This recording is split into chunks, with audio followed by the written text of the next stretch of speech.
Uh, and good morning, everyone. Welcome to JIIA Open Forum. I am Kenichiro Sasai, President of Japan Institute for International Affairs. This morning, we have a special guest from the United States, Ambassador Bob Zarek, and welcome to this Jiia Forum. Ambassador Zarek is a well-known, respected American strategic thinker, and he has been having a tremendous career over the years, including his recent assignment as President of World Bank and United States Trade Representative, and also Deputy Secretary of State and the Treasury, and also Assistant to the President. I can't remember them all. There are so many different kinds of, chapeaus he's got.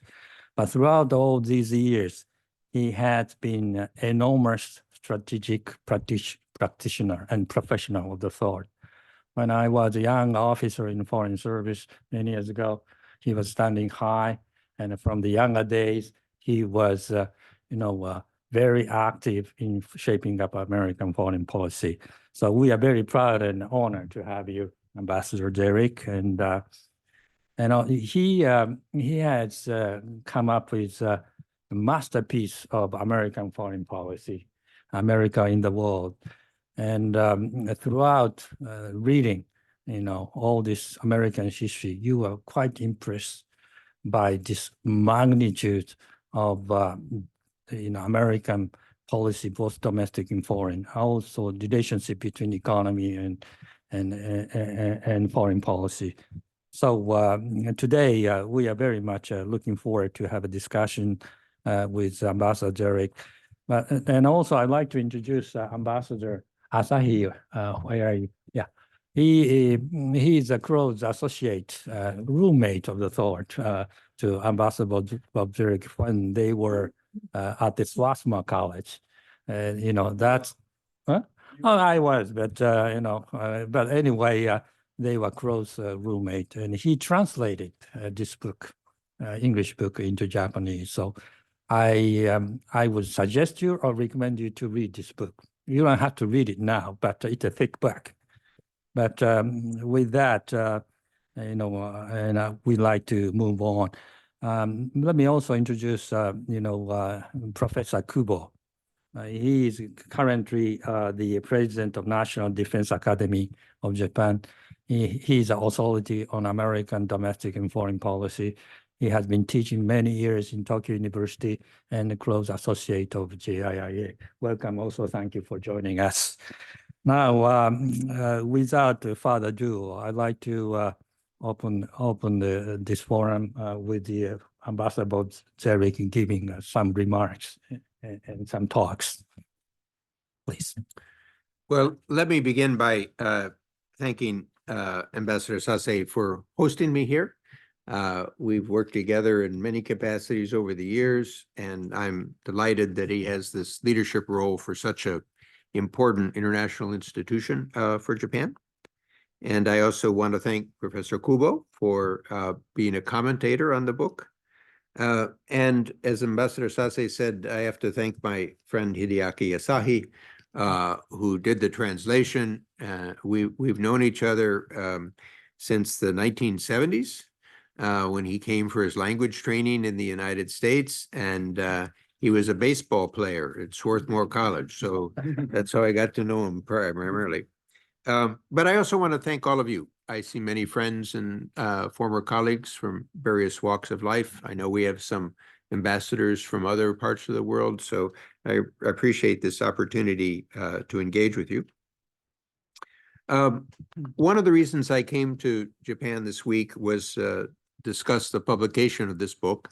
It's titled America and the World, A History of U.S. Diplomacy and Foreign Policy, published by Nikkei Press. But I thought I would begin by explaining why I wrote the book. When I was in government, I often drew upon history when I was making policy. And so I wanted to share this approach with others, especially younger generation. As Probably, you know, Henry Kissinger wrote the book Diplomacy in the 1990s, where he used history to talk about policy. But given Dr. Kissinger's perspective, he, of course, focused on ideas from the European experience. So when I was in government and at the World Bank, I was often thinking about how I might try to do something similar, but explaining some of the richness of ideas, the pluralism of ideas from the American diplomatic experience. As many of you know, many foreign policy courses are taught using international relations theory. And my experience has been that these theories are intellectually interesting, they're fun to debate, but they're actually of limited use when you're dealing with the practical problems. So I dealt with German unification in 89, 90, or issues of trade policy or development issues or other questions of security or climate. International relations theories didn't really give you much guidance on what to try to do. So the purpose of this book was to tell stories about how individuals dealt with the particular foreign policy problems of their era. One of my themes is the pragmatism of foreign policy, the practical work that people try to do. So it's not a comprehensive history of 200 years. It's a series of snapshots.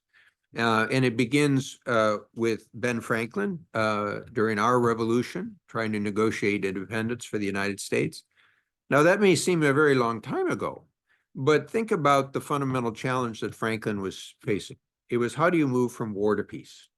Well, that's an issue of today, whether Russia and Ukraine or Middle East or other parts of the world. Ben Franklin had to negotiate with his own colleagues. I'm sure everybody here with the diplomatic experience knows about that effort. He really was the inventor of public diplomacy because the United States was unknown in Paris when he was there, but Franklin was a world famous figure. And you could see how he tried to use this with various forms of writing and also artwork to sort of demonstrate his cause. When you look at Franklin's portrait when he was in Britain shortly before, it reflects the fact of an educated gentleman, a scholar. But recall when he goes to France, he's sort of the American country rural gentleman, the sort of the intellectual that comes from the frontier. He was not a person of the frontier, but that was the appearance that he developed. He had to negotiate with allies, with France as a process, part of the process. And one of my favorite observations was that when he finished the negotiation, which obviously was quite successful for the United States, one of his colleagues says, well, Dr. Franklin, I'm sure your country will owe you a great debt of gratitude, to which Franklin responded, I've never known a peace that someone doesn't complain. So I suspect that the adage from the Bible about blessed are the peacemakers refers to the next life, not this one. And so that's true in all our experience, right, with diplomacy. I have an early chapter on Alexander Hamilton. And of course, Hamilton is a well-known figure in the United States, primarily because of the musical. But what I wanted to include with him was the importance of economics in foreign policy. Now, this has been a key of Japan's strategy, particularly the post-war period. But many U.S. foreign policy discussions tend to focus simply on the political and security issues and not the economic aspects. So one of my themes is the economics. I enjoyed some of the early periods. So our Civil War from 1861, 1865 was the start of the period of the Meiji Restoration here. There's many books written about battles and social effects and generals, but very few on the foreign policy of the U.S. Civil War. And as I explained, Britain and France almost intervened and could have changed the course of history, except for Lincoln's shrewdness about fighting one war at a time, was his adage, and how he managed to use a combination of threat with Britain and France, but also some sense of reserve, of discipline, and not pushing the issue too far. Many Americans who read about foreign policy really only know the experience since World War II. And a lot of these stories actually are from the first 150 years of American foreign policy. And this in part came from my experience in that in many of my posts, I had some very talented assistants. Because I liked history, I didn't know how much they learned. So I would ask them questions. I suppose I used to torture them a bit about history. And what I discovered was, insofar as they learned about U.S. history, it had tended to be post-World War II on. And yet, I was talking with Ambassador Sase, what's called the interwar period is quite an interesting area between World War I and World War II. One of the figures I talk about is Elihu Root, who was one of the great leaders of international law. And I just had a conversation with Ambassador Owado-san, who, of course, served on the International Court of Justice, and in some ways looked upon Root as kind of one of his sort of thought leaders in the process. Now, a number of the stories relate directly to Japanese diplomacy, including in the era before the United States and Japan became allies. So many of you are experienced with the post-war phase, but I think there's some interesting periods other than that in the history. I discuss a man named John Hay, who was a Secretary of State around the turn of the 20th century. He'd actually been a private secretary for Abraham Lincoln, a man that had a true sense of history. And the issue for him was the open door doctrine at the time of the international intervention in China at the opening of the 20th century. So this was the era of the Boxer Uprising, the end of the Qing dynasty, the transformation. One of the chapters that interested me in particular was Theodore Roosevelt's role as the mediation of the Russian-Japanese War in 1904-1905. Of course, Theodore Roosevelt is known as a sort of aggressive American president. He was in the Spanish-American War. He was a military hero in going up San Juan Hill. He was known for the Great White Fleet. But his important role in diplomacy was as a mediator. And this chapter partly explains insights on how mediation is performed. And one of the other purposes of the book was to talk more about the practice of diplomacy, negotiation, mediation, advocacy, putting together coalitions, the economics of it. And of course, for Roosevelt, the focus was reestablishing the balance of power in Northeast Asia. He was very supportive of the Japanese counter of the Russian aggression, but as Japan would win battle after battle, he was worried that things would move too far. And so, as some of you may know, Japan actually ran into financial difficulties, needed to try to end the war, and Roosevelt played an interesting role in mediating it. And I contrast this a few years later. Woodrow Wilson brings the United States into World War I in 1917. The war, of course, begins in 1914. There's an interesting little window in the very end of 1916 where Wilson might have helped mediate the end of World War I. I talk about this topic. A friend of mine, Phil Zellico, has written a book based on the research of it. And there's an interesting contrast between Roosevelt's ability to mediate and Wilson, who is totally inept at this. He's a thinker, he's a writer, but he really doesn't have the skill to perform the mediation. I recall the Washington Naval Conference of 1921. This, of course, is faded into history primarily as failed effort of arms control for battleships. But if you look at it in historical perspective, I think one can have other insights. The U.S. Secretary of State was a man named Charles Evans Hughes. He had almost become president in 1916. He only lost the state of California by, I think, 16,000 votes. He served on the Supreme Court. He later serves on the International Court of Justice, quite an impressive figure. And his prime interest was that in 1921, remember, the United States had rejected the Versailles Treaty, had rejected the League of Nations.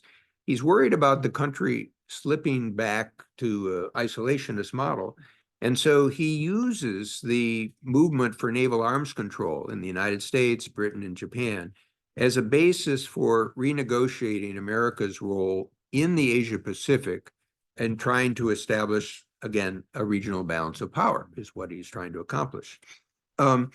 And so part of the lesson of this chapter is that some experts treat arms control simply as a technical art. I wanted to introduce the notion that arms control needs to be seen in the context of regional security. Now, to bring this forward in my own experience, I was working with Secretary Baker at the end of the Cold War in Europe, And many historians have overlooked how we used the conventional force negotiations in 1989-90 as part of the change in Europe and ending the Cold War. A year or two ago, I actually wrote a piece in the Wall Street Journal suggesting that you can't really just think about North Korea's arms control negotiations without thinking of the regional security in Northeast Asia. And I think this is also true for debates in the Middle East today. So I'm trying to sort of draw some implications and lessons of that. And of course, in the period that Charles Evans Hughes was negotiating the Washington Naval Conference, this was a very important era of Japan in its diplomacy. You see this effort after World War I, where Japan, the United States, and the UK were the prominent powers in the world. And the possibility is, could they develop a arrangement focusing on their mutual economic development interests and trade? Now, eventually, this diplomacy associated with a man named Shidahara sort of runs into opposition because of security risks in Northeast Asia. Chiang Kai-shek is starting to unify China. He's also linking with the Soviet Union, and this adds to the perception of threat for Japan in Northeast Asia. And then we have the economic calamity of the Great Depression, which really shattered the strategy of relying on economic growth for diplomacy. And so Japan turns to the notion of an economic sphere of interest, the Great East Asia Co-Prosperity. But as I mentioned, there's other topics that relate to the Japanese experience as well. I mentioned the international law and Owada-san. I have a chapter on a man named Cordell Hull and the reciprocal trade, which was the foundation of the GATT and later the WTO arrangement. And obviously trade issues are very much with us today. And then the importance of the development of the U.S. alliance system after World War II, which of course is the foundation of the relationship with the United States and Japan going forward. It's part of the notion of maintaining security going back to throughout the 20th century. But I also had a chapter on a man named Vannevar Bush, who you may not have heard about unless you were in the field of science and technology. You won't find Vannevar Bush in many books about foreign policy, but he was really the founder of American science policy after World War II. And one reason why I wanted to include him was because I believe that science and technology issues will become increasingly important in diplomacy. I encountered this in dealing with climate change, which is a question of how you create diplomatic frameworks for dealing with ongoing science and technology issues. But it'll be true with other issues such as biological security and pandemics as well. So I wanted to flag that aspect for the future. So this history together connects to the present because crafting foreign policy and diplomacy, as many of you know from experience, is a perpetual venture. There's never a perpetual peace that one is able to conclude. It's always an ongoing challenge. In today's context, as I mentioned, I think the U.S.-Japan security partnership and the deterrence it provides will be a cornerstone of the future. In addition, there's the fundamental basis of shared values. But in my experience over the past couple of years, I also observed some of the adaptations that the late Prime Minister Abe has made, which I think are quite significant. I think he was quite effective in dealing with Donald Trump. At the same time, he set Japan on a course where the United States at times pulled back. For example, saving the Trans-Pacific Partnership, his idea of the Indo-Pacific. So it really highlights how you can find these extraordinary leaders that understand the political basis of support in their country, but also can shape the future. Perhaps Nakasone was another one in the Japanese sort of experience. So the challenge we face now is how do we adapt this arrangement, alliance, economics, science and technology, dealing with the rise of China for the future and for the questions of today. So I'll stop with the history and then we can figure out if you want to discuss the future. Well, thank you very much, Ambassador Zerik, for producing a lot of materials of the history, which could give the thought to the issues today, and how we could draw some lessons, if there are any, from the experience in the past. Now, I'd like to ask Professor Kubo to say what he thought about it. Hello. But whatever, please. Many thanks to the Jiia and the President Sasae for giving me this wonderful opportunity to be here with Mr. Zerik, whom I have embraced a deep sense of respect for many years. And thank you for coming here. I have my comments kind of consisting of two parts. One, the first part on kind of the books and his commentary, and the second set of the comments about the questions on the current situation of world affairs. Reading American diplomatic history books always reminds me of the very special kind of a history that United States has come close to. Basically, it is very much compared to European countries, isolationist or inward-looking country for much of the history until like 1945, 46, 47, when Truman persuaded the Congress and the people for the United States to be a permanent kind of a military, an internationalist military power in the world. The kind of a recurring pattern of the US history is kind of for US once kind of provoked to be a big military power. But then when it's over, demobilize its vast military forces, which happened like a civil war, of course, and also after the end of the First World War. And that was about to take place when the Second World War was over, but Truman kind of reversed the trend. So my point is that it's pretty new for the United States to be an internationalist and a permanent huge military power in US history. And then comes a little bit the question, you could answer to this question later.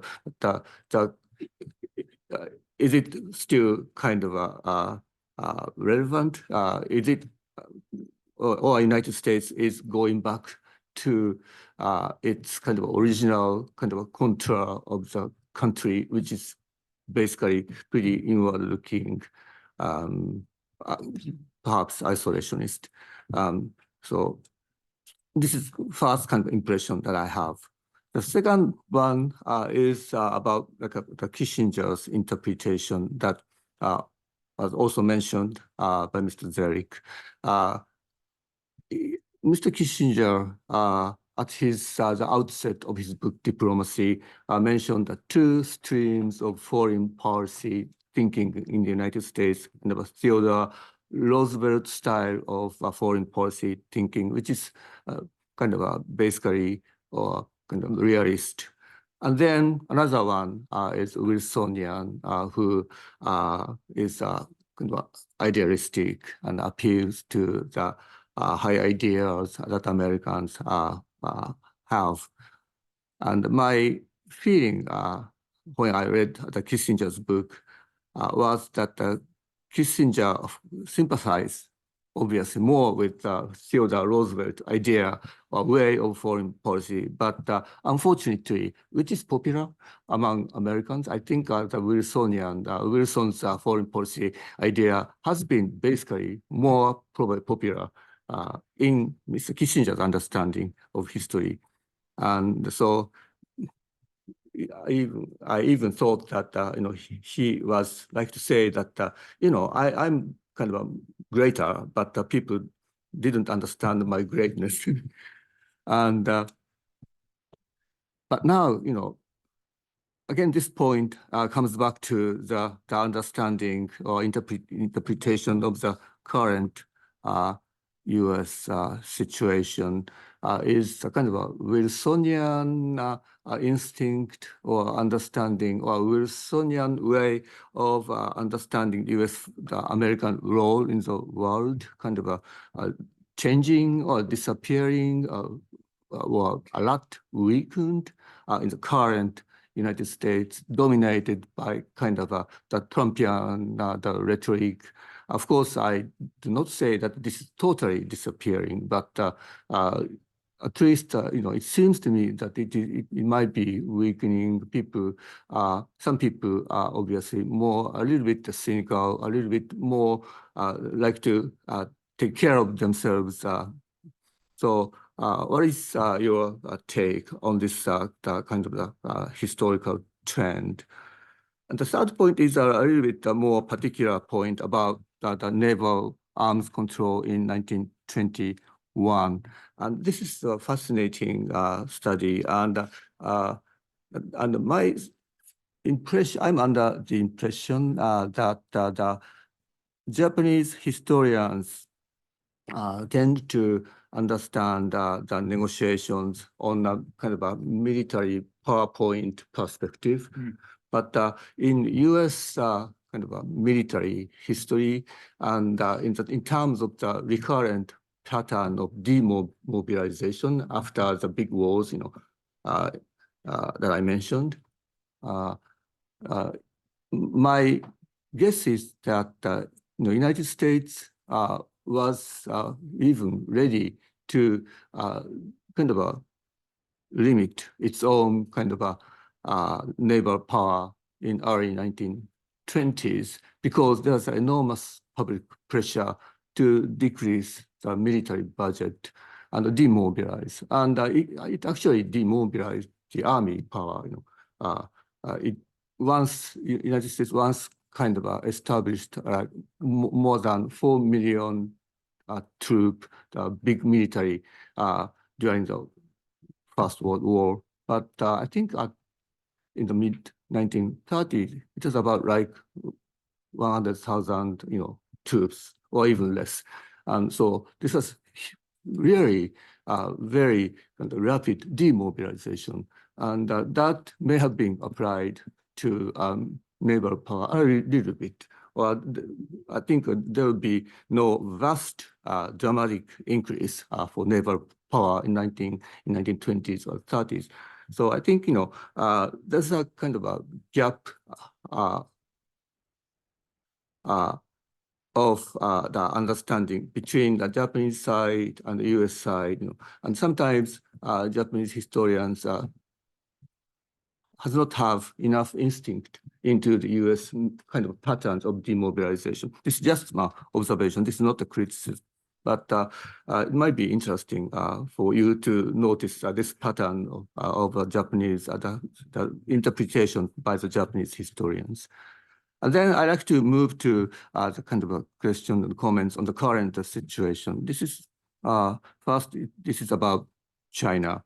Back in 2005, when you were Deputy Secretary of State, you used the phrase on China, responsible stakeholder.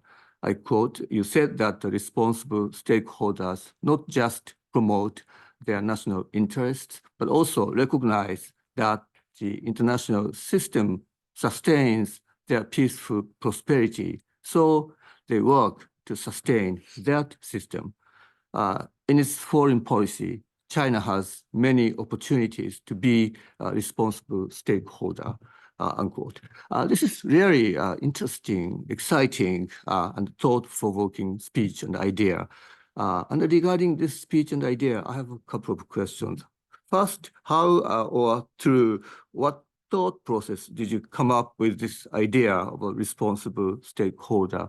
And second, looking back now, do you think that China has actually utilized opportunities available to them at that time to be responsible stakeholders? Around 2005 or around the start of this century, there are already competing views on how to deal with China in the US. And there were hardliners, and there are people who are optimistic about the future of the US-China relations. In retrospect, in hindsight, it seemed that the hardliners were right, in my view. What do you think on this point? And also coming back to the present time about China, what do you think of the President Biden's policy toward China? It is in part a continuation of the Trump administration's policy, but it has added many other elements like codes or many other elements, the solidarity of the democracies. And it looks pretty tough, but there was a recent summit meeting between President Biden and Xi Jinping, which sent mixed or a bit confusing messages to the outside world, including US allies. What is your evaluation? Is it too soft or too tough, or is it consistent or coherent enough? This is my kind of a first set of questions on China. And the second, I have many questions, but the second question, this is the last one, would be the last one for the time being. China has changed, so has the Republican Party.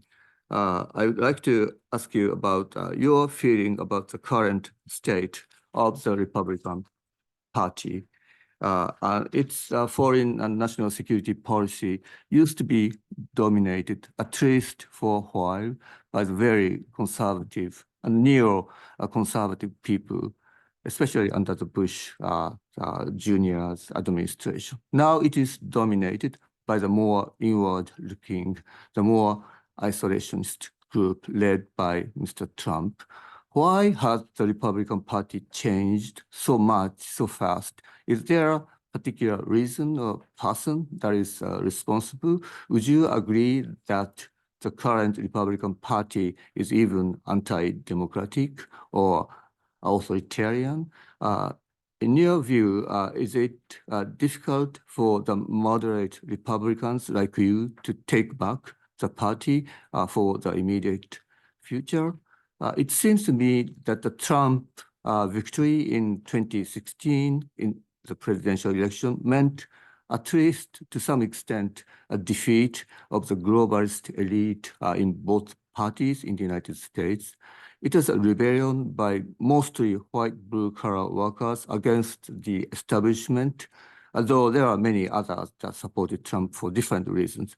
This elite did not take the complaints held by these white working class people seriously enough on like illegal immigrants disappearing factories and perceived inattention by the society. What do you think you need to do, or the United States or its leaders need to do to deal with these kind of rampant populistic forces? Is it possible to contain them? So this is the kind of questions, and sorry for many questions. I stop here. Well, thank you, Kubo Sensei, for focusing on first on the history, all these recurrent patterns of American foreign policy and moving forward and going global and coming back and looking like, I don't say isolationist, but monodoctrine, neutralist policy. We know some of the histories, American coming back and forth. And also you talked about Kissinger's, balancing power and more realist policy and the Wilsonian ideals and so forth. Where are we standing now at this moment? And also you have talked about Chinese, issues and all this, you were thinking about the current status of China as a responsible stakeholder. Are they responsible? That's some of the issues we're interested in. And of course, Biden's China policy, how is it going to be and so forth. All different. I can't remember them all, but how the Republican is going. I took notes. Oh, you took notes. Okay. All right. Okay. Please go ahead. Well, Well, first, thank you for such a rich assessment. I'll try to be brief so we can get questions from others. On your first point about isolationism in the US, which is often the way that foreign policy has been taught, I challenge that perspective because I think it reflects primarily a view of European security. Is the US engaged in the security of Europe? But even prior to World War II, look at the United States economic engagement with the world. Look at its role in trade. Look at its role in the Asia Pacific with the black ships. And so one of the themes that I try to emphasize in the book is that you have to understand the multiplicity of what goes into America and the world, not just the purely sort of parts of the governmental policy. I do think you're correct that there's a big difference after 1945 about alliance policy. So one of the big shifts is that for the first 150 years, the United States resists the idea of alliance. Remember, George Washington says we don't want to have any permanent alliances in his farewell address. Thomas Jefferson, the third president, says no entangling alliances. But you see, in their mind, they associated alliances with the European system, and they were trying to break away from the European system. And in some ways, you can look at the first 150 years of American foreign policy is dealing with the question, how do you engage in the world without using alliances? International law, sort of economics, transnational aspects of people, and also some very interesting developments after the Civil War about based on the concept of union and how you could have, in a sense, confederations and cooperation among countries. But it's a very rather nascent form. As you properly say, from 47 to 49 or 1950 with the Korean War, this changes. And all of a sudden, alliances become a fundamental part of a security network. But it's my belief that the United States redefines the concept of alliances. The old alliance system was very much related to the balance of power framework. These alliances have a security dimension, but they also have a values dimension. And the post-war relationship with Japan is an excellent example of that, but also in the case of Germany in Europe. And there's an important economic component. You know, think about, it wasn't just the creation of NATO, it was the Marshall Plan. And in effect, the United States starts with the Marshall Plan because it's hoping that the economic revival of Europe will be able to defend itself. But they learn it won't work without Germany. And once you create West Germany, the Soviets react with the sort of treatment of Berlin. You have the Berlin airlift, and you have to add a security dimension to it. If you think about post-war history with Japan, the Korean War creates this huge new opportunity for Japan because of the economic dimension. So one of the themes that I try to incorporate in foreign policy is the importance of the economic dimension. And footnote, this is where I think the United States is falling behind today because I think of the protectionist policies. This relates to your point about realism and idealism, which is the way that people often frame these issues. But again, while I have a lot of respect for the late Dr. Kissinger, you know, he made the line saying, oh, the US had no foreign policy in the 19th century. Well, keep in mind, the foreign policy for the United States was how do you dominate your continent? Okay, how many other countries were successful in doing that? Okay, we had to deal with the Russians, the French, the British, the Native Americans. This was not such a simple process. And not surprisingly, we didn't want to be involved in European wars. So I think that's where the Eurocentric view of Kissinger is a little bit misleading. You are correct, however, the way I would frame it, there's a book written by Steven Sestanovich called Maximalist. There's a tendency sometimes for the United States to be very active in world affairs, and when it doesn't quite work out, then sort of swing back. And you can see this in various policies after Vietnam. Perhaps that's one of the phenomena that we're dealing with today. At the end of the day, what I suggest is that the United States foreign policy does include a larger sense of purpose. I don't call it exceptionalism because I think that's a misleading word, but the one visualization I give of that for you is for those of you that when you carry a US dollar, look at the back someday, you'll see that there's the Great Seal of the United States. The Great Seal of the United States is an unfinished pyramid. Notice it's unfinished. Underneath it is the phrase Novus Ordo Seclorum, New Order of the Ages.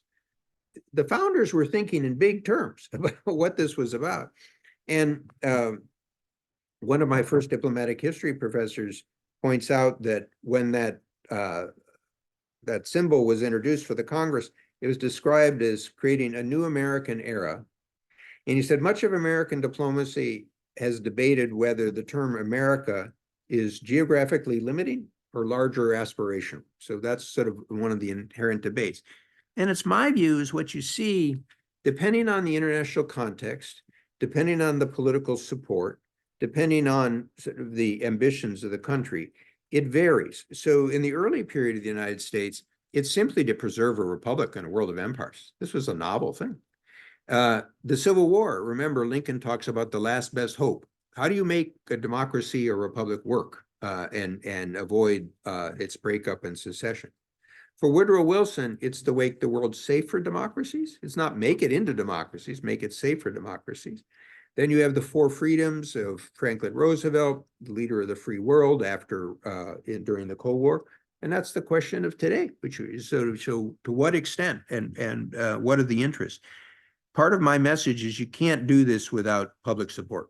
So this is one of the points I was even making in a Japanese context. I think sort of some of Abe's legacy is not just what he did in policy, but how he tried to embed it in changing political attitudes in Japan. Well, it's true from American leaders as well. On the naval arms control, what I'll just draw out on that one, and I'm glad you observed this, is see, part of what Charles Evans Hughes is doing is the fact that he had this big naval arms expansion. Japan had a similar one, by the way. And the question was, will the Congress actually fund it? So he has to deal pragmatically with the question of, can we achieve a balance at lower levels with less funding? That's what they're sort of trying to accomplish. On responsible stakeholder, in some ways you can trace the origins of this. It's trying to think in systemic terms beyond national power. And you asked about the origin of the idea. You remember I had been the US trade representative. I completed the WTO negotiations. I met the State Department in 2005. And we had just started a strategic dialogue with China, the first of the 21st century strategic dialogues. I was conducting it with Dai Bingguo.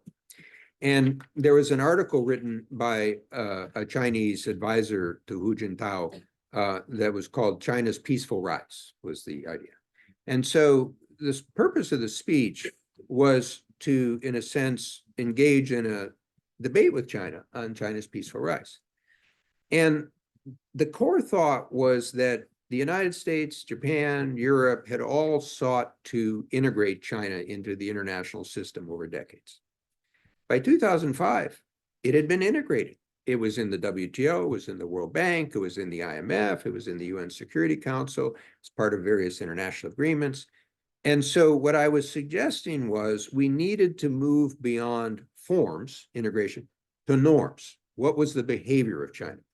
So given the subsequent animosities towards China, many people ignore the fact that I didn't say China was a responsible stakeholder. I was saying I was encouraging China to become a responsible stakeholder.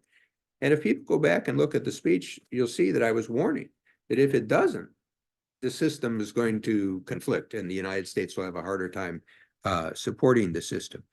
And this really connects a little bit to your observation sort of transiting to the Biden administration. I think Xi Jinping took a different approach. I think he in a sense saw China's rising power, where Deng Xiaoping had tried to suggest, hide your power and bide your time. Xi took a more aggressive posture. You saw this in the South China Sea. You saw it with the Senkakus. You saw it with other aspects. And I think it's also affected Chinese economic policy.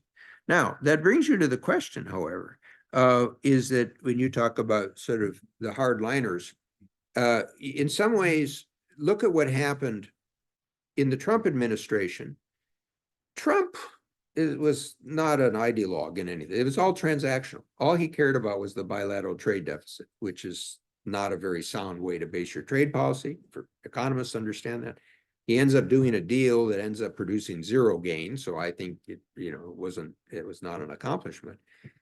But then in 2020, when COVID strikes, he needs somebody to blame. So then it fuels those in the administration who are hostile to China. And so in the election of 2020, Biden doesn't want to look soft on China because he was worried this would undermine the domestic electoral politics. Some of his advisors write articles that said engagement failed. Okay. I later wrote it and gave speeches that pointed out that there were lots of benefits engagement. We got the Chinese to help us with Iran, with North Korea, their support in the global financial crisis, some of their cooperation on non-proliferation. They helped me with genocide in Darfur and Sudan. But as this group knows, the work of diplomacy is never done. It doesn't mean that you can sort of rest on those issues. And so the relevance of your question to today is, I think when Biden came in, the focus of his team was first on restoring the wounded alliance relationships because of Trump, with Japan, with Korea, the modernization, as in the case of AUKUS with Australia, UK, US. That's more than a submarine arrangement. That's a question of technology, sharing in policy. But the relationship with China spiraled down and got more worrisome from both sides. And so the way I would perceive the most recent summit meeting was an effort to put a floor under the relationship. That's not the same as saying they have a positive view of the relationship. And so in a way, because some of the people in the administration were critical of engagement, they now face the challenge of, how do you engage? You just said engagement failed, so how do you engage?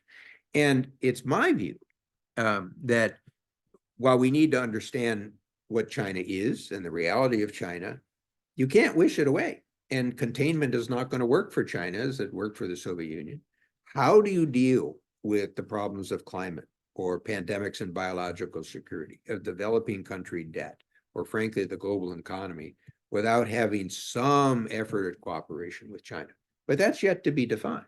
And frankly, the United States as an alliance leader also has to recognize the perspective of its close partners. Japan has anxieties about China, but it doesn't want to cut itself off from China. Same for South Korea, same for countries in Southeast Asia, even Australia. So you have a more subtle management problem here in terms of the tensions with China. And to put this again in historical context, many people in the United States refer to a new Cold War. I think this is a mistaken analogy, because in the Cold War, the Soviet Union was truly a separate system. It was a challenge of communism and versus capitalism and democracy. And the interaction between those two economies was quite minor. In diplomatic terms, the challenge was, how do we avoid nuclear Armageddon? And that's the dominating aspect. Well, frankly, today, China and the US don't represent separate systems. They're sharing a system with Japan and others. And so the challenge is, how do you manage that shared system on all these issues while being sensible about deterrence and defense policy? And so that's the open question that we face today. Last, on the Republican foreign and security policy, it's in flux. So you'll find some members of the Republican Party, for example, very supportive of defense of Ukraine, obviously Israel, concern for Taiwan. These are not isolationists. These are people that have a view of the US role in the world. I think, however, one cannot ignore that after the long wars of Afghanistan and Iraq, there's an understandable feeling in the way you mentioned about sort of should the United States be more attentive to issues at home. And let me give you a wonderful example of that. In the book, Henry Kissinger would never have made this observation. I talk about the importance of North America to US foreign policy, which was certainly true in the 19th century, but even the Cuban Missile Crisis, and the economic arrangements of the future. Look at what is holding up the supplemental appropriations bill today for Taiwan, Ukraine, and Israel. It's the border problem and the immigration problem. So not surprisingly, the United States is concerned about its fundamental continental security. But I would turn this to a positive. Ronald Reagan, when he launched his campaign in 1979, says in a campaign speech, it's almost unbelievable. He says, we'd be better off if our nearest neighbors, Canada and Mexico, are stronger, not weaker. And it's time that we stop thinking about them as foreigners. Well, that certainly doesn't sound like Donald Trump. And if I apply this to the Japanese context, Japanese business recognizes. Look at all your auto companies that decided to relocate some of the operations in Mexico as well as the North American context. So I'm trying in the book to expand the way foreign policy is often debated simply in political security terms, to understand the economic and sort of transnational sort of aspects about it. One of my most serious concerns, given what you talked about with Republicans and Democrats, is that both parties have leaned heavily protectionist. And I don't think this serves the US interest or others. Again, I complimented Japan for keeping the TPP alive. But this brings you back to the practical politics. And obviously, I dealt with this as US trade representative. I have a chapter about this with Cordell Hull. In simple political economy terms, you can't beat something with nothing. In other words, you have to have an offensive agenda. The reason why I pushed all those free trade agreements that became the basis for the TPP was you needed to have a positive agenda. Today, I would probably focus on digital and data accords. And so I'm disappointed the US pulled back on that. But these things can change. You will find, people in the United States recognizing we're falling behind. This is why it's good that Japan and Australia kept the TPP sort of going. There's ways that you sort of rebuild political support. So the difference between your political system and our political system and the Chinese system is these are subjects of debate. This is kind of what politics is about. And so those are the things that we try to engage in. Trump is obviously such a unique and controversial figure. And all I can say is his style is sort of way outside the norm. He's totally transactional, narcissistic. Abe, to his credit, figured out how to manage the man.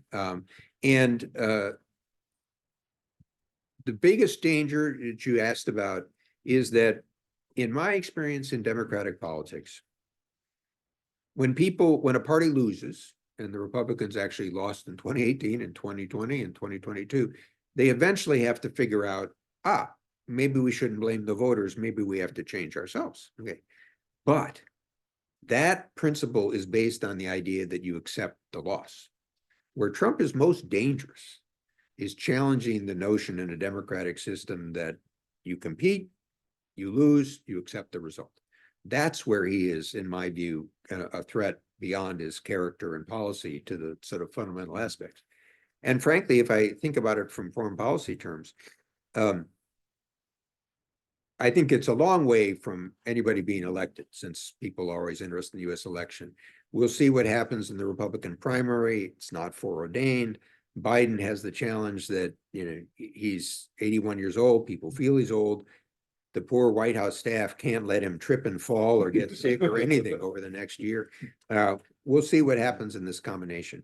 But if Trump did win, frankly, I think the major effect on US foreign policy would be the preoccupation internally, because he would challenge. We have institutions, just like you have institutions, with courts and Congress and states and private business sector and the rule of law. That won't collapse. Look at how, when Trump challenged it before, how the system responded.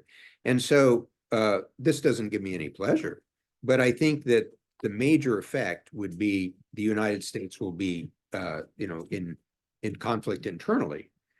All the more reason, for the reasons that Japan under Abe and others took, to recognize the US-Japan alliance is an important element of Japan's security, but Japan also has to adapt to this new circumstance.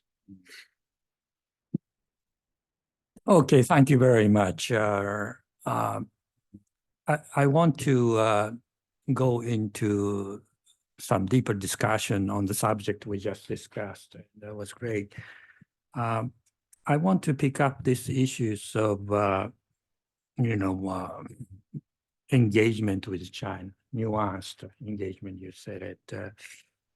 At this moment, I think the United States and Japan are also trying to work on the dialogue and try to kind of rebalance, not simply focusing on increasing our own defense and preparedness and so forth. But do you think that, as you said it, if the arms control will be a part of overall geopolitical national security and regional security context, is there any sort of regional disarmament or arms control process if China is willing to go to be, pairing with the United States? Pairing means, parity, if there is any. How could your relationship with Russia will be coming in? At this moment, it seems to be very difficult because of the regional political and environment. And is there any sort of idea or suggestion on your part that to talk not simply on the Wilsonian ideals? I don't say it's easy, but somewhere between the ideal and the reality on the ground, we need to work out some of the positive things in the future, page. What you think? So as I mentioned, in a historical context, I think one cannot look at arms control simply as a technical discussion. You have to see it in the context of regional security. My sense is that we're still in a phase where the United States and its allies have to demonstrate the commitment to defense and deterrence, not in a hostile way, but to show the steadfastness. And frankly, while the United States has talked about these issues, I think in certain types of naval and other capabilities, we need to upgrade what our capacities are. And in that context, the relationship with Japan is obviously fundamental. And the debate about Japan increasing its defense spending and its own concept of national defense, I think, is key. But there are regional dimensions as well. So I've been encouraged that President Yoon of Korea has tried to develop a better relationship with Japan. I think that's a very important step, and I hope that both sides can expand on it. And then this is where some of the ideas of security balance also do arise again. The relationship that Prime Minister Abe began, and frankly, we began in the Bush administration with India, recognizing India is not going to become an ally. It wants its strategic autonomy, but it is sensitive to the overall security balance. So that's the core aspect. Now, within that, I think one has to start with practical small steps. So the one positive aspect that came out of the summit at APEC was an agreement to reestablish some military dialogue to try to deal with the risks of miscalculation or mistakes. We've seen these happen with these airplanes. I saw it happen in 2001 when the Chinese jet, hit one of the American planes and the jet went down. The American plane went to Hainan, and the lack of communication in the early periods was disturbing. The Chinese system didn't know how to react. Looking beyond that, I think at some point it will be important to get into discussions about nuclear strategic stability, because in a sense, the nuclear arms understandings of the past were based on a US force, a Russian force, and a minimalist Chinese force. The Chinese force is changing. That leads to a question. Are there aspects that we've learned from the past about how one can build confidence? So it's not necessarily control, but confidence building measures. Henry Kissinger in his last years also focused on this in the area of AI. So I think it was useful for China to come to the London meeting on AI, because there are aspects of AI in security, such as the automaticity of response and having humans in the loop, that are also important to discuss. So I think that would be the framework in which I would discuss this. But let me expand at one more point and go back to the importance of having some working relationship with China. You mentioned Russia-Ukraine war. So a point I made to Ambassador Cui, who used to be the Chinese ambassador in Japan, as those of you that know him, was a very skilled diplomat. And I made to Wang Yi when he came back, he met with a small group of us before the recent summit. I said, look, I understand that Xi has a particular relationship with Putin, and he doesn't want Putin to collapse. I said, but please explain to me why China's support for Russia seems to conflict with your own national interests. So number one, China supports territorial integrity, i.e. Taiwan. So why would you support the breakup of Ukraine? Point number two, China doesn't like US alliances. I do, but you've just strengthened US alliances. Sweden and Finland want to join NATO, and you've actually had more cooperation with the Indo-Pacific countries and with the European countries. Third, China faces some economic difficulties. Why would you want to increase tensions for food and energy prices around the world? And fourth, and perhaps most important, I think the Chinese totally misread the European response to this. And so the Europeans see Russia as a threat. You know, the Germans have ended their holiday from history. And so now Russia looks, why would China be supporting Russia in this context? So all I can say on this is when I started some of these informal discussions, this room is full of experienced diplomats. China's not going to change, do a total pivot. But I suggested, for example, when Putin was talking about the use of nuclear weapons, why doesn't China signal that this would be a big mistake? And of course, China did. Now, China's not, for the reasons that we know, I think Xi feels his own security threat, and so he's not going to abandon Putin.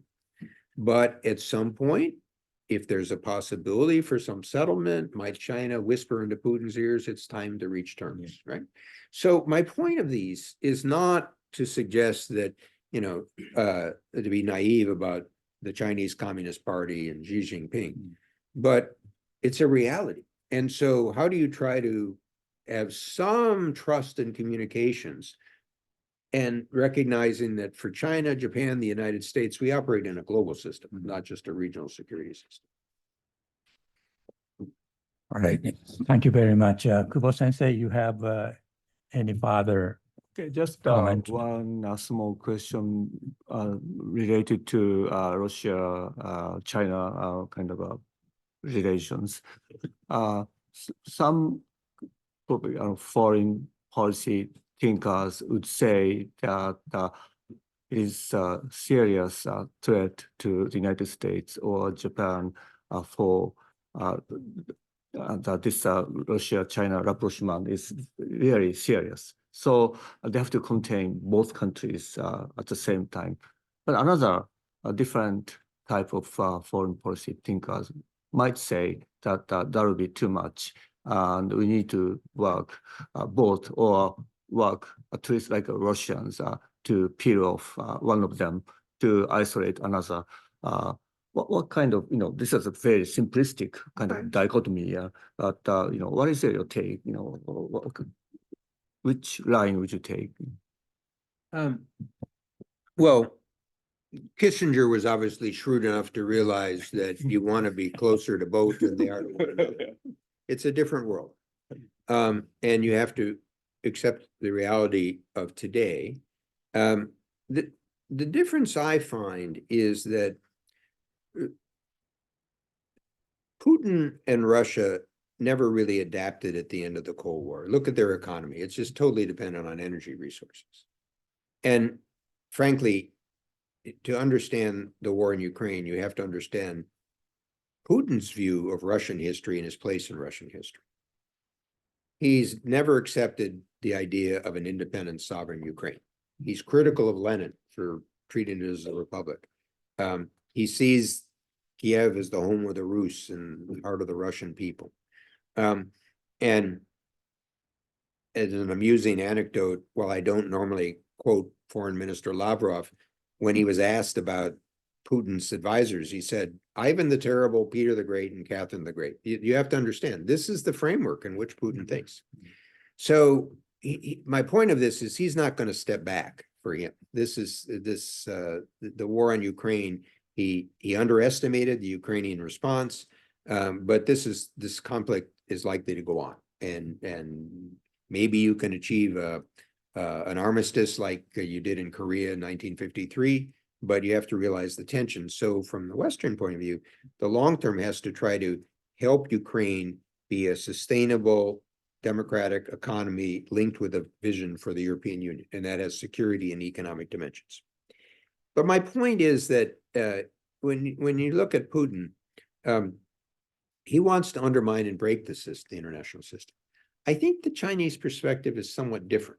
And that's what I emphasize, is that the international system has not been bad for China. It's done pretty well. And the Chinese have a view of their future that perhaps has got more optimism than the Russians do. That doesn't mean that China doesn't want to have more power in the system. Would it like to dominate Asia if it could? Yes. But will it be able to if Japan, Korea, India, and the US all say no? I don't think it will. And so then you get back to the question of what can you do with China that preserves opportunities for win-win ventures? And this is, again, the challenging task of diplomacy. And just to give you one other practical example, you remember when the Chinese balloon came over the United States, Secretary of State Blinken canceled his visit to Beijing. I think that was a mistake, because all of you have dealt with China in one way or another. The Chinese were humiliated. I don't think Xi knew about the balloon program. I don't think he had any idea it was coming over the US. And there was, in a sense, a loss of face on their part. That's the exact moment that Blinken should have gone to China and said, I will be criticized at home, but this relationship is important, and we need to have communication about these types of events and miscalculations. And then I would have broadened it to types to say, and this is why we need to have discussion on nuclear stability, and why we need to have discussion on sort of artificial intelligence. The fact that the US didn't do that signaled to the Chinese that the Biden administration wouldn't run political risks. And so when you're in China, you don't run political risks, okay? And so, again, what I think we're in a period here where the good news is they realized the dangers were increasing and they tried to create some floor, but I wouldn't be over optimistic that there's a plan on either side on how you re-engage. That will be part of the challenge. And when the US does that, as I hope it will at some point, it needs to do it in close partnership with its allies, particularly Japan. Well, thank you very much. If I may, I'd like to open the floor to the audience, if you don't mind. You could make comments or ask questions of each one of us. And later on, we would ask the people online, more than 100 people listening. So the floor is open. Please raise your hand if you have any questions, whatever. Ambassador Akasaka, please. Thank you. Thank you, Ambassador Zelik. I would like to ask about the current situation in Ukraine and possibly in Gaza as well. You referred to the armistice in Korea. Would that be a possible way out for the war in Ukraine? They can stop war, but the territories could be shelved. The question of territories could be shelved. I mean, we have territorial disputes with Russia, with China, with Korea, but we don't fight anymore. And also in Gaza, how will the United States see the end of the war? Will it take some more time? So on Ukraine, recall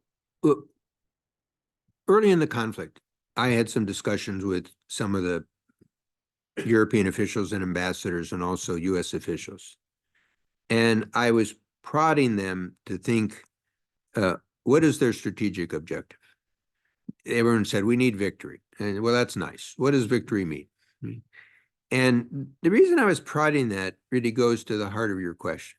You see, for me, the strategic objective is a economically sustainable, democratic, sovereign, independent Ukraine moving towards, I hope, European Union membership. Now, notice, I didn't define the territorial boundaries. Okay? And so this is not a decision that all of us can make for Ukraine, but my own suspicion was that this would become a war of attrition, and that at some point, as people were worn down, the question would be whether people could reach this type of resolution or a temporary resolution. And as you and I use the term armistice, remember what I said about Putin. I don't think Putin's going to give in. And so if you're in Ukraine, you have to expect that they might try to resume conflict at some point. So the best one can expect is not a, I don't expect a peace settlement, but perhaps some armistice, some ceasefire, some arrangement. Now, this then leads to the issues of what does Ukraine need to survive? And Larry Summers, a former Secretary of State in President Clinton's administration, President of Harvard and I, and a fellow named Phil Zelikow have been trying to focus on the question of the frozen Russian reserves, estimated about $300 billion, because we believe, and we've have memos from very well-regarded international lawyers, that there's a basis under the law of countermeasures to transfer these funds to an escrow to support Ukraine. Now, why is that important? Well, in a war of attrition, economics is just as important as your artillery systems. And so Ukraine needs about $3 to $5 billion a month simply to survive, separate from the military aspects. But also for the long term, if you want some of the Ukrainians who've left to come home, you need to have some fast recovery aspects, shelters, schools, medical facilities, and there's places those can be built, setting aside the longer term reconstruction. But also diplomatically, it sends a signal to Putin, almost elegant justice. We're going to use your money to keep Ukraine, sustainable. And moreover, it would send a signal of encouragement to Ukraine, which people need. This is a winter of discontent. And again, one last part is that, again, all of you are diplomats, you'll understand this. It's the idea of adding another variable to the process. So maybe if Ukraine at some point politically doesn't want to give up the territories, well, maybe it's a little easier if you got $100 billion from somebody. And who knows? Maybe I'm wrong. Maybe Russia wants to settle. Well, then maybe some of the money can go back. So, and also, in my view, it's a useful sort of expansion of how we use international law. Now, in addition to the international law issues, some people say, oh, does this undermine people's holding of dollar or the euro? I spent a lot of time in financial markets. I don't think people hold dollars or euros in reserves so they can invade their neighbors. They do it for macroeconomic stability. And if it sends a signal to China and others that if you invade somebody, you might not have access to your currency, well, that's not so bad. Okay. So that's the economic part. And then the security part is much of the debate is whether Ukraine should be a NATO member. I think this is a bit sterile and not useful. Because, as in a sense, as our discussion mentioned, if you're a NATO member, it's a collective defense organization. It's not just collective security. That means that young Americans have to be willing to go fight for Ukraine. I don't think that's the political mood. So I don't believe in false promises. However, could I imagine a multi-year security arrangement in terms of providing supplies, building defense industry, sharing of information and intelligence? Yes. So we don't have a formal alliance with Israel, but it looks pretty strong, right? So these are the types of, your question is an excellent one, you see, because where we started was, it's not enough to focus on today. You have to have a sense, what's your strategic objective and what might you need to sustain it, okay? And then you asked about Gaza. I don't think that type of ceasefire would work in Gaza because for all of you that, if you've ever been to Israel, the start of this, it's a very small place. I remember when I first visited, I was just surprised because there's no defense in depth. People feel threatened all the time. And so the attacks by Hamas not only instilled fear, but as one Israeli friend said to me, because the Israeli Defense Forces weren't able to operate in the first 24 hours effectively, it also created a sense of helplessness. And in the Israeli psychology, helplessness is not a good thing, okay? And so from their point of view, they not only want to reestablish deterrence, they're looking up at Lebanon with the Hezbollah with 150,000 missiles. Frankly, they're not comfortable with the idea of living next to an Islamic jihadic party that doesn't accept their existence. Whatever you can criticize Netanyahu, but look, Netanyahu was in a sense trying to accept the status quo. That didn't work, right? Now, the problem, of course, is how do you operationalize that? How do you destroy Hamas? Maybe you can destroy the military capacity. Can you really destroy Hamas? And so Israel needs a political strategy as well as a military strategy. I don't think it has that yet. Part of what you see going on now, and I saw in the news today, you see President Biden was conflicting with Netanyahu on this question about, well, what happens in Gaza afterwards, and also a question of the role of the Palestinian Authority. But I don't mean to slight how difficult a problem this is, because the Palestinian Authority has no legitimacy. Abbas is in his late 80s. When I was at the World Bank, we tried to work with a man named Salam Fayyad, who is a reformer and trying to create a different view, and the old guard sort of pushed him aside. And even the Arab countries, if you think about Jordan, Egypt, Saudi Arabia, do they want the Palestinians? No. So I think, frankly, the positive news is that the war hasn't expanded. This could get worse. But in the short term, I expect there's a race against time. The Israelis are going to do whatever they can to destroy Hamas military capacity, to restore deterrence, and there'll be increasing international pressure. And then the question is, what can you do for the poor people of Gaza and the Palestinians afterwards? And I don't have the answer to that yet. Okay, thank you very much. Any comments or questions? Please. Yes, thank you very much. I'm coming from far away, as you could see, from Estonia, Ambassador of Estonia here. Ambassador, thank you very much. Mr. Zelik, wonderful analysis. You mentioned about Germany. When NATO was created, I have grown up with understanding that the simple understanding of NATO was keep Americans in, Germans down, Russians out. Have Germans understood now that, or it has to be in a way rephrased, because what we have seen, complaints about that maybe Europeans not contributing as much to the defense budget. How do you see it? Thank you.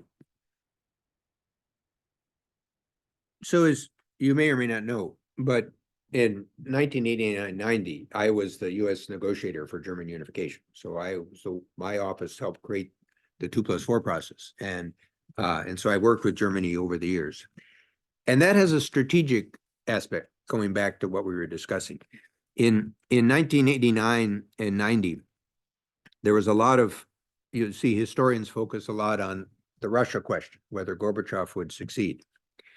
We had to focus first on the German question.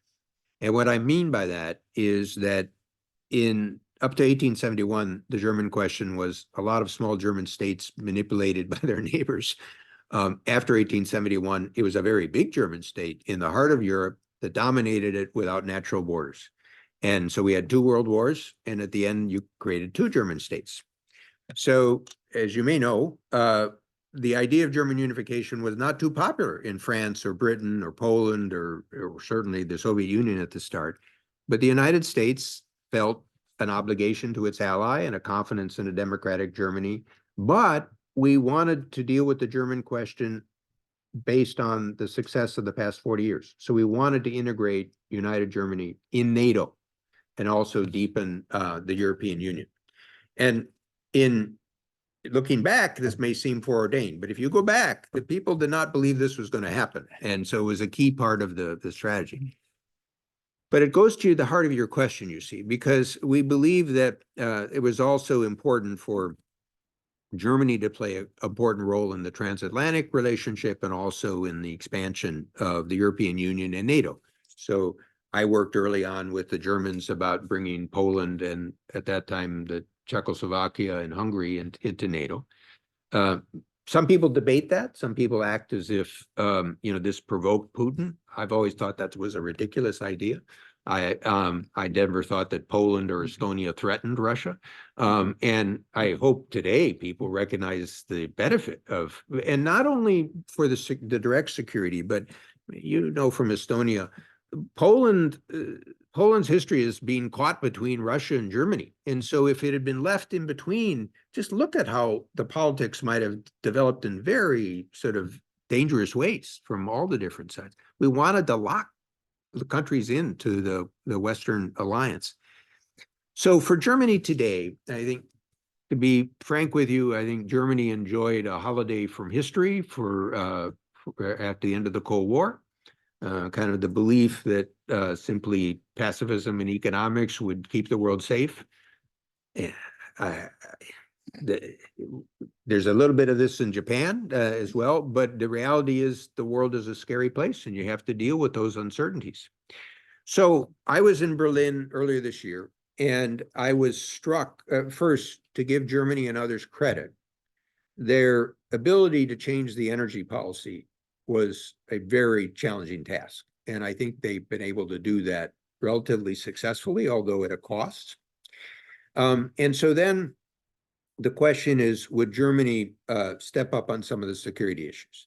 And you may be closer to it, but from what I perceived, it was that there was a serious commitment to try to sort of increase the German defense budget, the 100 billion euro expansion.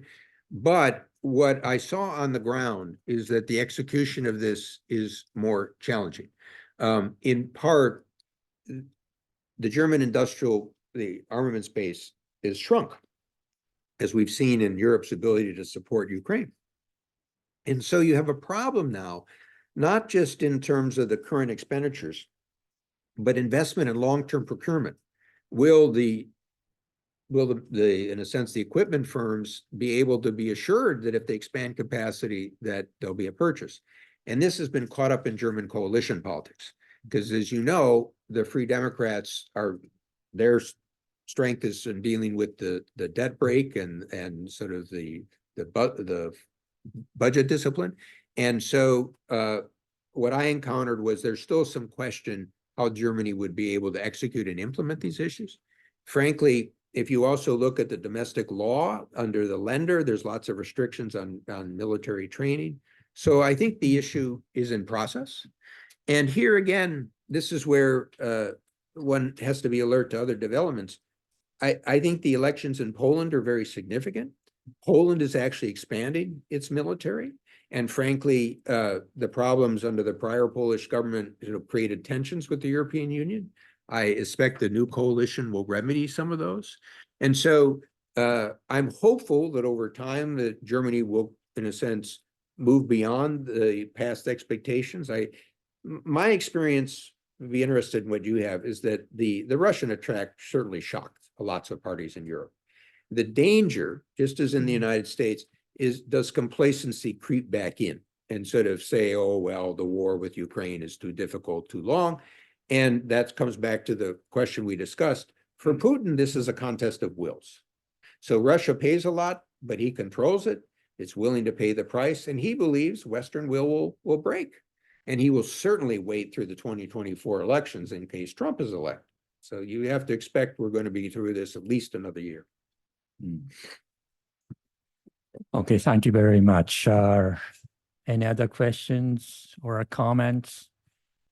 Ambassador Kusaka? And by the way, I've been to Estonia. So I see. Nice country. it's beautiful. Yeah.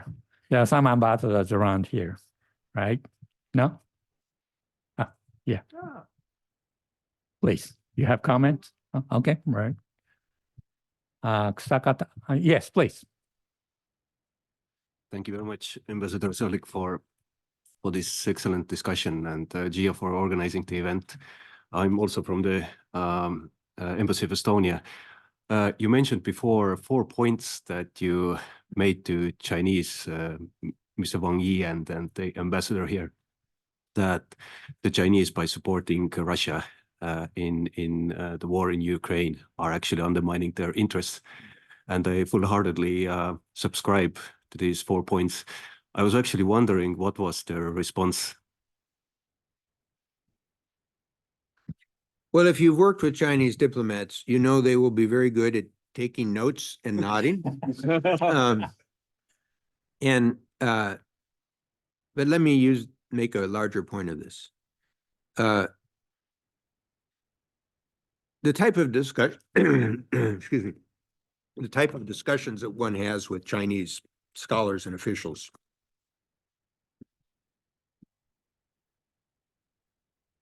are much more constrained than they were in the past. And I'm sure my Japanese colleagues have encountered this as well. But I have a sense that some of the Chinese officials are sympathetic to the points that I'm making. But one has to realize they're not the center of power.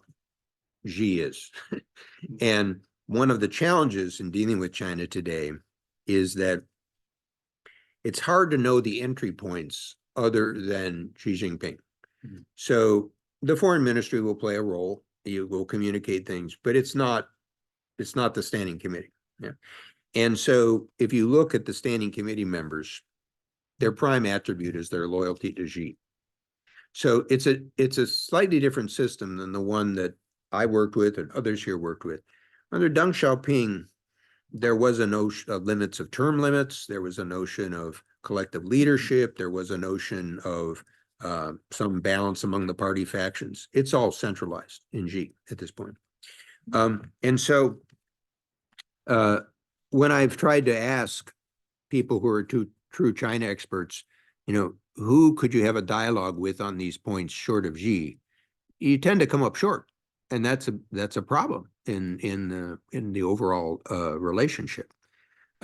So I think one also has to appreciate that Xi doesn't want Putin to be defeated because he's worried that the Western response to Putin could be applied to him. And so he's going to want to maintain Putin's sort of sustainability.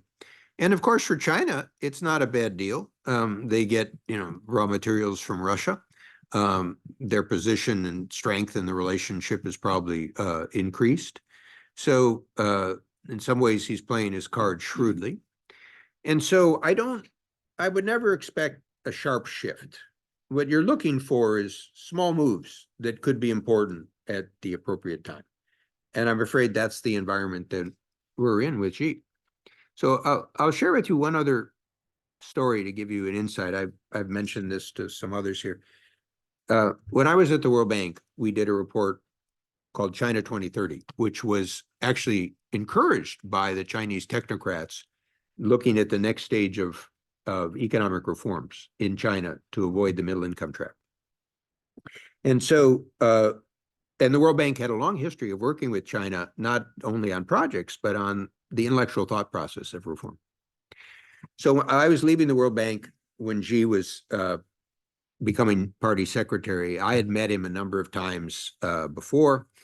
And so I said, Mr. General Secretary, we have this large report. Can you give me a sense of what your priorities are, the economic development priorities? And his answer was very telling. He said, the 86.68 million members of the Communist Party. And very direct, very blunt. And remember, I had spoken to many leaders in the world about their economic plans.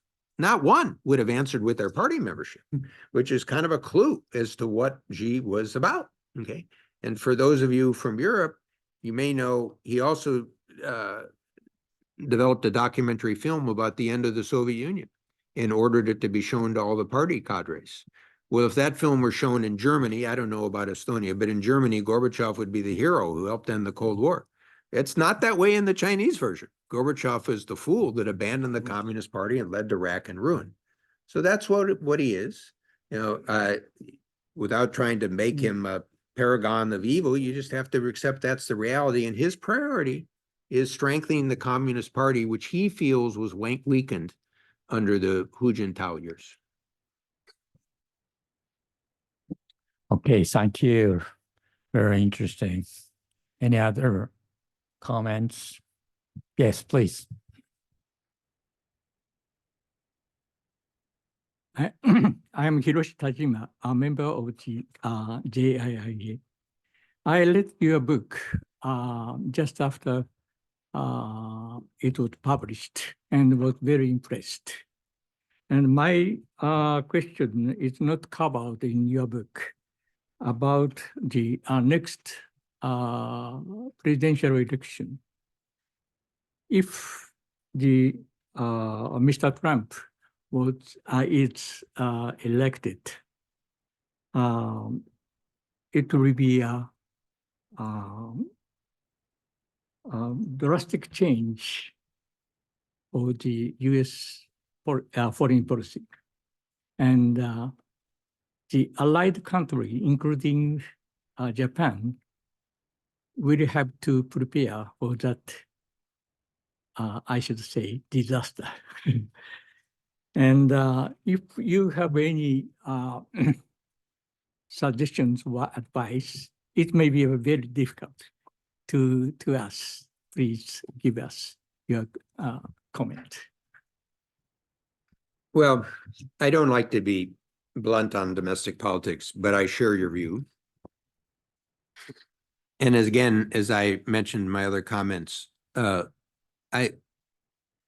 on, I was one of the more senior former Republican officials that established my opposition, not just based on policy or character, but I was afraid he'd undermine the institutions of the U.S. And I'm afraid I've been proven correct. Now, the best advice I can give is learn some of the lessons from what Abe did. Abe was quite skillful in dealing with him. So Ambassador Sase was part of this, so we have to interrogate him. Trump is transactional. It's all about him. He's narcissistic. It's ego. Doesn't have a great substantive background on these topics. We know he doesn't like trade, and we know he doesn't like bilateral trade deficits. So he would want to increase tariffs. I think again, how Japan avoided that is still a bit of an amazement to me, given his past animosity with Japan on trade issues. But there's some lessons to be sort of learned there, because what's different, he's not a man driven by policy views. This is where it's hard for us to construct this, to say, how do you adjust if he moves on this policy? Does he like arms control? Others? It's driven by his personality and ego. So that's one sort of thought. And then the second is the one that I sort of alluded to here. I think the U.S. will be preoccupied in debates at home. And remember, one of the, I believe, strengths, but if you want to say aspects of the U.S. system, is that it's not all controlled by one man. This is where the founders had their wisdom, whether it's the Congress or the states or the private sector. And consider how in the past decades, Japan dealt with some of these tensions with their business relationships in different states, with the economic relationships with governors. These are all positive and sort of would be part of trying to cushion whatever difficulties might come. And then, frankly, I think that Japan's movements to expand its own defense capability and its own role in alliance relationships would be a plus, because the institutions, the military relationships, the economic relationships, those will continue to buffer aspects. To what degree, I can't predict, and that's where we have this huge degree of uncertainty. But also, I would say the positive aspect of this is that regardless of who's elected, I think those strategic adjustments from Japan are sensible for Japan's interests. and for its relationships with others in the region, and for your own influence and your relationships with the United States. So I would double down on those steps. Well, thank you very much. I think we are almost running out of time. But on the last part, I'd like to conclude rather in a positive tone. In your book, Ambassador Eric, you talk about American capability to repair. Is that the topic you were making reference to? I think at this moment, it seemed to be rather difficult. But if you look back on the history of the United States, there has been a history of domestic divide mainly. So you can't really compare, but still, I think we need to have a strong America prospering and continue to be engaged in the exercise of leadership in spite of some of the domestic difficulties, because there isn't any other country which could replace the role of the United States today and even the future. Could China do that in place of the United States? Could Russia do it in place of the United States? The answer is no. So it's easy for us these days to be worried and even to be critical about the United States, but we have to also face the reality is that America has still the power we could depend upon. I think that with that, I would like to conclude. Am I right? Possibly? Well, actually, notice how he ducked the question. He's the Trump expert. You'll have to have a special session Yeah. to debrief it. Well, thank you. Would you give the Ambassador Broderick and the Professor Kubo a big applause? Round of applause. Thank you.